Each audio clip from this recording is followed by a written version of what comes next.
اعوذ باللہ من الشیطان الرجیم بسم اللہ الرحمن الرحیم۔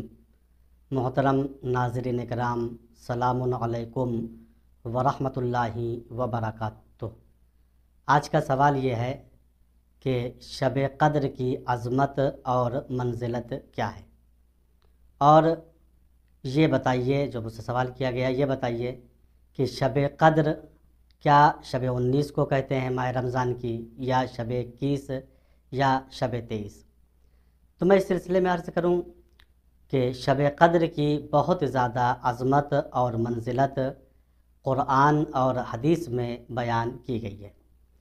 خود قرآن کریم کہتا ہے کہ انا انزلناہ فی لیلۃ القدر، دیکھو ہم نے قرآن کو شب قدر میں نازل کیا۔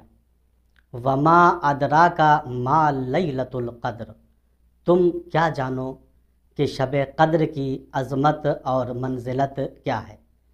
لیلۃ القدر خیر من الف شہر، شب قدر میں اعمال کا انجام دینا 1000 مہینوں کی راتوں سے افضل ہے۔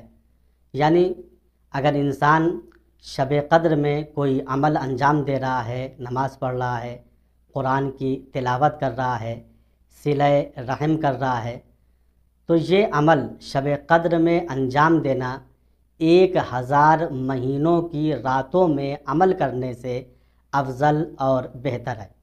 1000 مہینے تقریباً 83 سال اور 4 مہینے کا عرصہ ہوتا ہے۔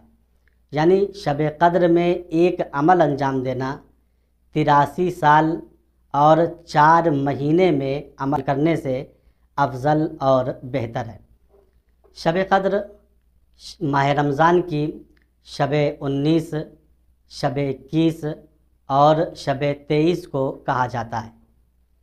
ان تینوں راتوں میں ایک رات معین طریقے سے شب قدر کہلاتی ہے۔ ائمہ معصومین نے ان تینوں راتوں میں عمل کرنے کے لیے تاکید فرمائی ہے، چونکہ تینوں راتوں کا آپس میں ایک رابطہ ہے۔ چنانچہ کشاف الحقائق امام جعفر صادق علیہ السلام اپنے ایک نورانی بیان میں ارشاد فرماتے ہیں کہ شب 19 ماہ رمضان کو مقدرات کی تعین ہوتی ہے۔ یعنی انسان کے مقدرات کہ اس کا رزق سال بھر کیا ہے، اس کے لیے کون سی نعمتیں ہیں، اس کے اوپر کون سی مصیبتیں پڑیں گی، یہ شب 19 میں معین کیا جاتا ہے۔ اور شب 21 میں اس چیز کے لیے حکم صادر ہوتا ہے، اور شب 23 میں اس حکم پر امام زمانہ کی امضا اور دستخط ہوتی ہے۔ لہٰذا ہمارا فریضہ یہ ہے کہ ہم ان تینوں راتوں کو عبادت خدا میں گزاریں اور خدا سے دعا کریں، خدایا ہماری دنیاوی اور اخروی مشکلات کو دور فرما۔ شب 23 کے اعمال میں سے اہم عمل یہ ہے کہ انسان غروب آفتاب کے وقت غسل کرے، اور 2 رکعت نماز جو تینوں راتوں میں ہے، بالخصوص شب 23 میں ہے، کہ انسان 2 رکعت نماز شب قدر کی نیت سے پڑھے۔ پہلی رکعت میں اور دوسری رکعت میں سورہ الحمد کے بعد 7 مرتبہ سورہ توحید کی تلاوت کرے، اور نماز کے بعد 70 مرتبہ استغفر اللہ واتوب الیہ کہے۔ روایت نبوی میں وارد ہوا ہے، جو شخص اس عمل کو انجام دے گا وہ اپنی جگہ سے عمل کرنے کے بعد اٹھے گا نہیں، مگر یہ کہ خداوند متعال اس کے گناہوں کو اور اس کے ماں باپ کے گناہوں کو معاف کر دے گا۔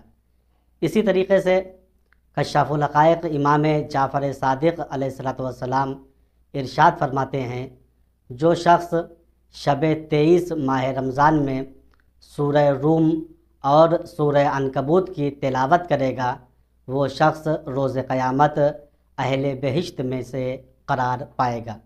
اسی طریقے سے اس رات میں جاگنا اور عبادت خدا کرنا ہم سب کا فریضہ ہے۔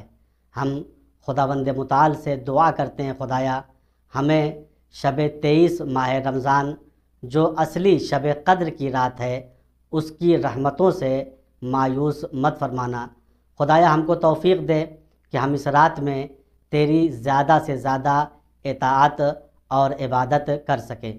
وآخر دعوانا ان الحمد للہ رب العالمین، والسلام علیکم ورحمۃ اللہ وبرکاتہ۔